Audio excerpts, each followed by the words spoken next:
everybody. Welcome back to the Marine Corps Movie Minute, where we're breaking down movies of the Marine Corps 1 minute at a time. Today we're doing minute number 79. This one's a pretty powerful minute.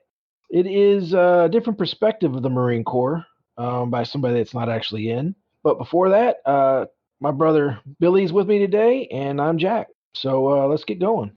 Yeah, let's do it, man.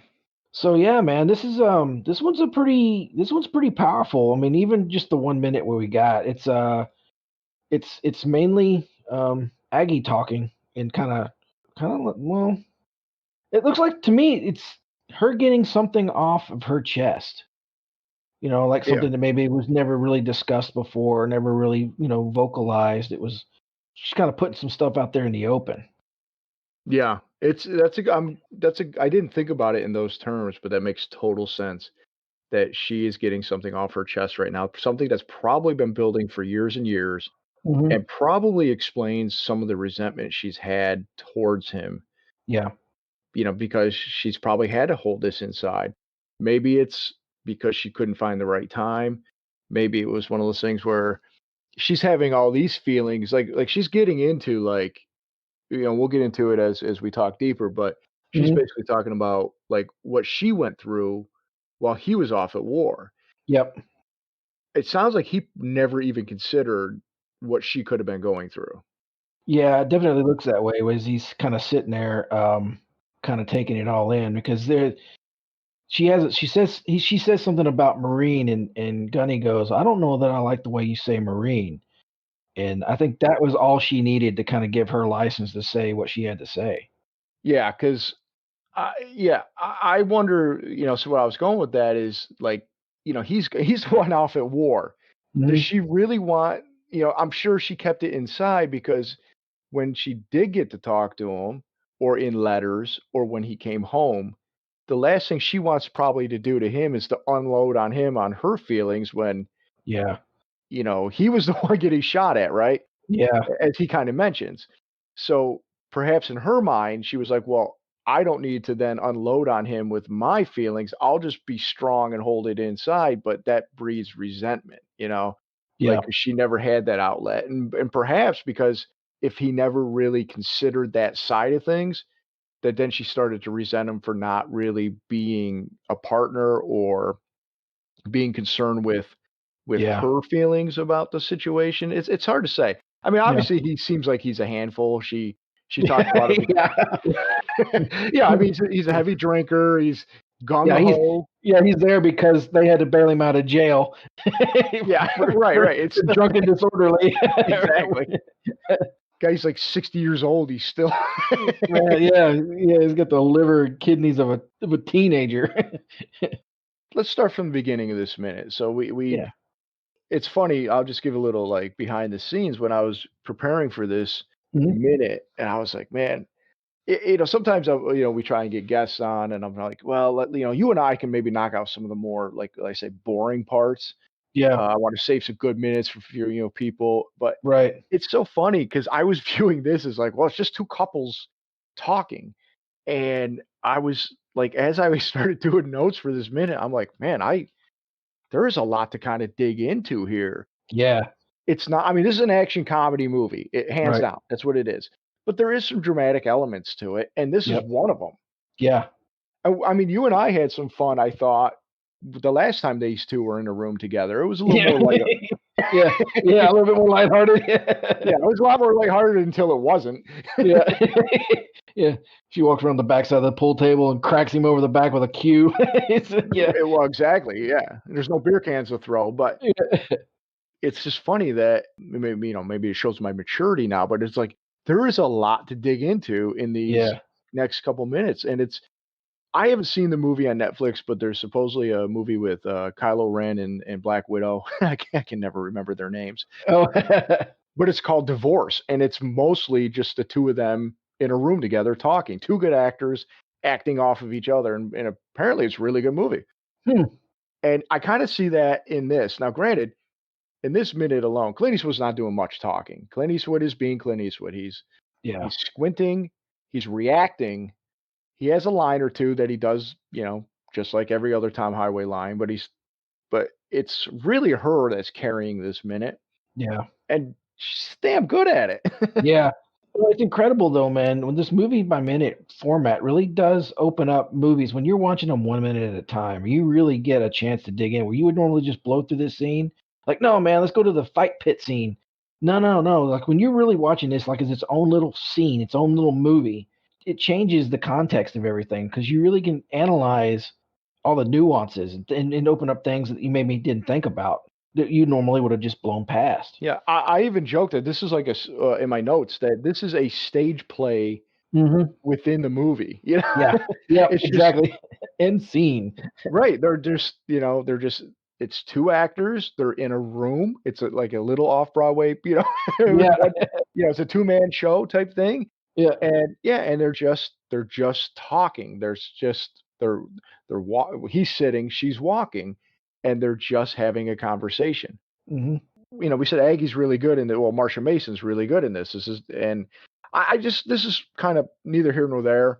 I Mhm. didn't know this ahead of time, or else I would have brought it up sooner. But I found out this is good as minute as any, basically, Yeah. to mention this. It's all her. Marsha Mason was supposed to be in the movie City Heat with Clint Eastwood and Burt Reynolds, Okay. and apparently she left over creative differences. Huh. Clearly, I'm wondering if that's maybe one of the reasons Clint Eastwood remembered her, liked her, whatever.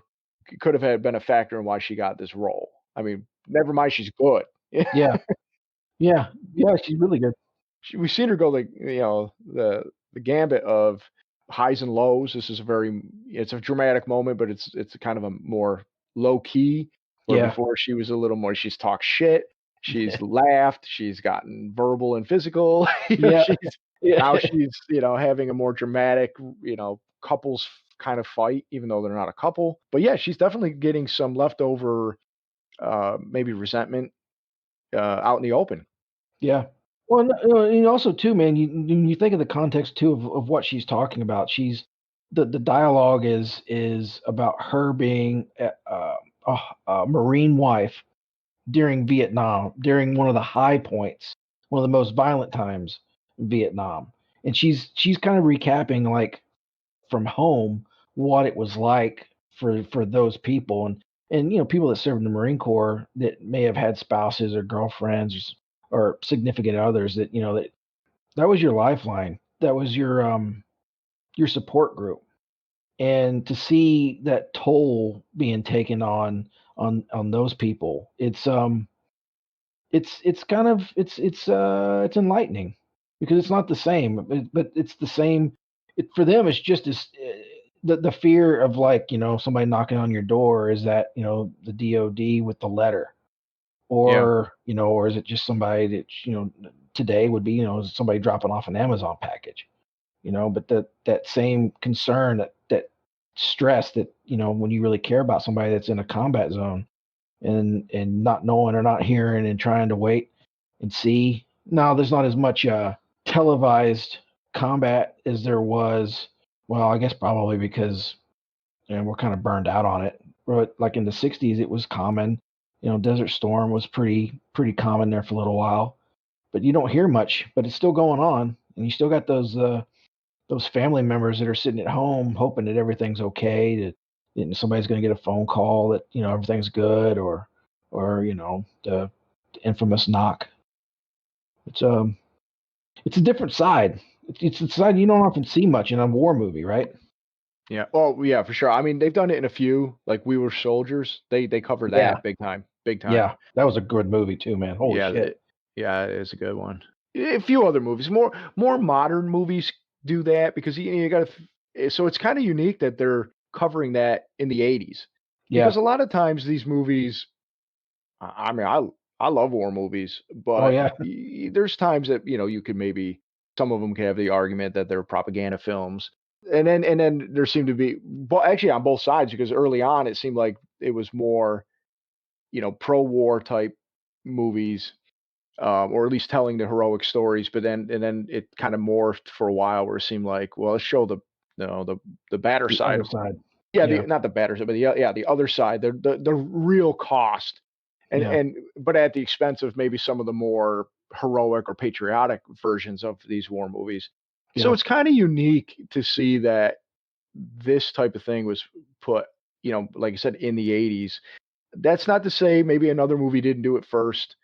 It's just it's very common nowadays to maybe Yeah. see that there's always the home front element or the love interest element. You never get a movie that's strictly all right. It's all the fighting. I mean, never to say never, but Yeah. I mean, recently I saw the movie Midway. You would think that would be all about the Battle of Midway, but there's so much more to it than just that. And they keep showing, Yeah, I hadn't seen the new one yet. I've seen the old one. The old one's not that. The old one's just full on war movie. yeah, no, there's a lot of the home front stuff, and it's just pretty common. So it's unique, I think, that Clint Eastwood took the time to show something like this because again, we've mentioned half the movie is him trying to do one last hurrah with Marines to leave his mark or kind of end it as he said, end it as good as it started. And then the other half is him trying to kind of find his place in the world and well, he wants to get back together with his ex-wife. He wants to Yeah. have a reconciliation. So you mentioned it earlier that Mhm. she said, "Look, if we're going to go forward, we have to come to an understanding." And he's like, "Are we?" Yeah. Basically, Yeah. Are we moving forward? she said, "You are gung ho through and through." So, gung ho. It's unthinkingly enthusiastic and eager, especially taking in fighting or warfare, adopted from the Chinese in World War II. It was a slogan, and then as a slogan for Marines. Yeah, in the spirit. Yeah, I didn't write down the Chinese kind of like word or saying for gung ho. It's like we anglicized it basically. Yeah. It was very close. Yeah. But yeah, so I mean, and yeah, sure enough, this is totally Tom Highway. He's gung ho. Yeah. And she said, I have no room in her future for a Marine. And this is where you mentioned, not sure I like the way you say Marine. And that's what set it off. She said it exactly like the one Marine that's walking around with his hands in his pocket. Hey, Marine. Yeah, Marine. Yeah, she did. Yeah, She did it right. Yep. Next thing she was, can I talk to you, devil dog? Yeah. Hey, devil. She counters right back at him. I can say Marine any damn way I choose. I earned that right. And he's like, yeah, you did. So I mean, Yep. he capitulates right away. He's not arguing that fact. Mm-mm. He didn't like it, but like I said, this is where we kind of get to the fact of he probably never even thought about that. Yeah, you paid the bill. Yeah, Yep, it's yours. Yep, you can say it. and then that's when she kind of unloads on him and says, I lived in that rat hole when the boys in metal when they were bringing the boys home in metal drape, flag draped metal coffins, basically. Yep. She's like, I didn't get a wink of sleep in '68. You remember that year? And he's like, yeah, I do. Yeah, his little eyebrows he raised up. He's like, oh yeah, yep, yeah. Well, yeah, I remember. So earlier in the movie, when Chuzu was given his rundown of Tom Highway's accolades to major powers, he mentions 3 tours in Nam. We never get any dates, and we never get any battles that he was in. We just know that he had 3 separate tours. Yeah. Well, from this minute, we can say he was in 1968. In 1968, he was definitely there. That Yeah. was 1 tour. And she ends the minute with she would basically was glued to the TV. She would eat her dinner in front of the TV, Yeah. wondering where you were, what were you. Well, that was the. I don't even know if she even said that, but like, Yeah, it's like the line was cut off. yeah, she's like, where were you? What were you doing? And I'm like, and I wonder that as well because we never get that. Yeah. But knowing that it's 1968, and I'll show my hand a little bit here, they specifically mention Quezon. They don't Oh mention Tom man. Highway in Quezon, but they mention another Marine later. So, but knowing what we know, I'm guessing perhaps Gunny had something to do with Quezon. It's possible. He was also a recon Marine too, so I mean, ugh. Yeah. Yeah. Well, I found a timeline of 1968 on PBS.org. It was Battlefield Vietnam. Okay. It was kind of neat. I'm gonna try and run down it real quick. Basically, mid-January 1968, the NVA began to mass near a Marine base of Quezon. That was really it. All right. So then, in January 21st, 1968, 5:30 a.m., a shattering barrage of shells, mortars, and rockets slammed into the Marine base at Khe Sanh. 18 Marines were killed instantly, 40 wounded. And there was a counterattack. I'm sorry, not a counterattack. The initial attack lasted for 2 days. January 30th to 31st was the beginning of the Tet holiday, and there was, of course, a ceasefire at the time. But basically, what does it say? Viet Cong units surged into action over a length and breadth of South Vietnam. More than 100 cities and towns were attacked by Viet Cong sapper commandos and wave of supporting troops. By the end of the city battles, 37,000 Viet Cong troops deployed for Tet have been killed. So basically, 37,000 Viet Cong troops were killed during the Tet offensive. Many more have been wounded or captured. Tet was considered nothing less than a catastrophe, but for the Americans who lost 2,500 men, it was a serious blow to public support. So we've kind of talked about this in the past that it was the first PR war. The Tet offensive was a failure as far as militarily for the North Vietnamese, the NVA and the Viet Cong. It essentially wiped out the Viet Cong at that battle. But unfortunately, it looked like such an unwinnable situation because of the way it played out.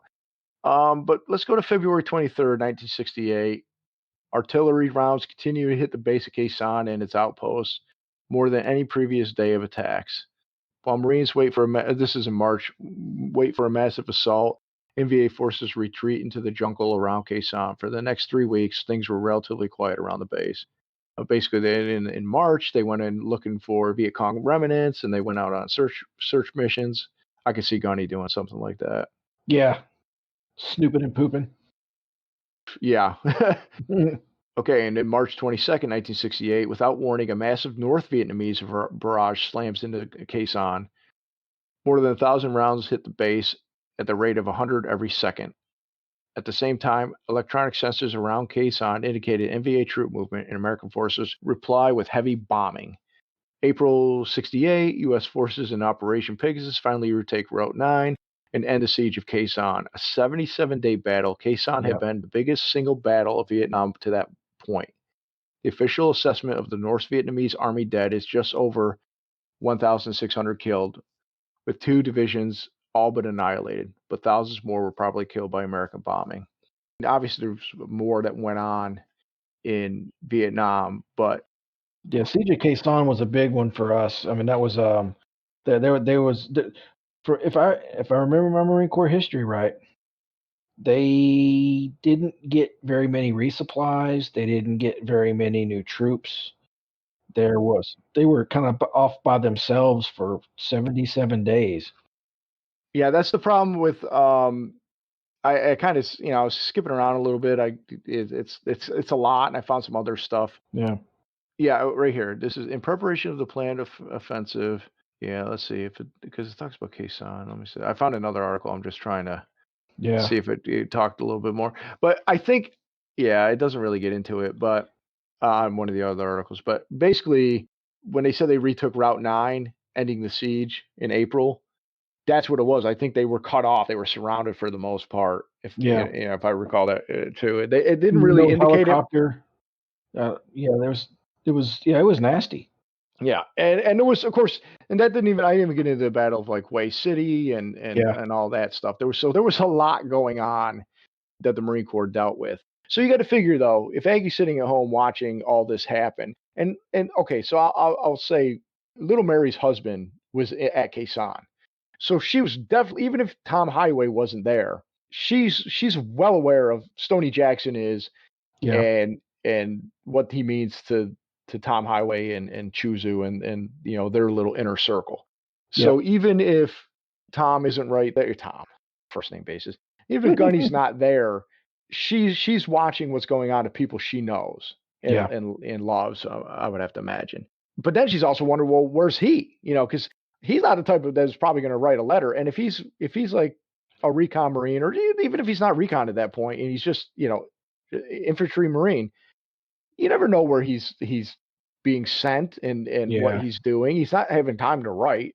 How long his patrols are, what is Yeah. So I mean, but Just based on how we know that Chuzu and Stoney Jackson seem like they all kind of found ways to be together. I wouldn't be surprised if perhaps Gunny was stationed at Quezon, Yeah. but who knows? We don't get the details. This is 100% jeez, I can't even talk. 100% pure speculation. Yeah. No, it's good. It's good. It's a good educated guess, man. Again, with the Tet Offensive, that happened everywhere. So he could have been anywhere, and she still would have saw all the chaos on TV. Yeah. It's funny. My dad had mentioned I saw a little thing him and I were talked about years ago, and it was he got to Vietnam. He was in the army, not a Marine, but he got in the army. And he got to Vietnam in May, and he said even going like on KP duty when he was like just doing peeling potatoes and cleaning stuff. They weren't allowed to carry their weapon yet, but they had the cooks would escort them with weapons because even in a relatively safe area, because the Tet Offensive was so fresh in everybody's minds there that Right. everybody was like on edge. Yeah, I bet. Thought that was interesting. But there's more to this minute of these two talking. Not this minute. Next minute has more to this scene, is what I should say. Yeah. So unless you got something else particular about their conversation, we could move on and do next minute. No, man, let's get on with it. Yeah, we got more part 2 of the stage play. Yep. And and props to your old man. He's one of the old vets. So yeah, that's pretty cool. I've known you for years and years and years. I didn't know that he was in country. Oh yeah, we'll talk offline about it sometime. He told me some interesting stuff one time. Cool. Yeah. Yeah, All right, stuff I found fascinating. Yeah. Well, yeah, but your dad's cool, so. Yeah. Anyway, yeah, man. Well, everybody, thanks for joining. Yeah, thanks. So we'll come back and minute 80 on Wednesday, and we'll get part 2 of the stage play between the more relationship drama. Yeah. All right. Well, Perry, you could say Marine any way you want. I think you've earned it.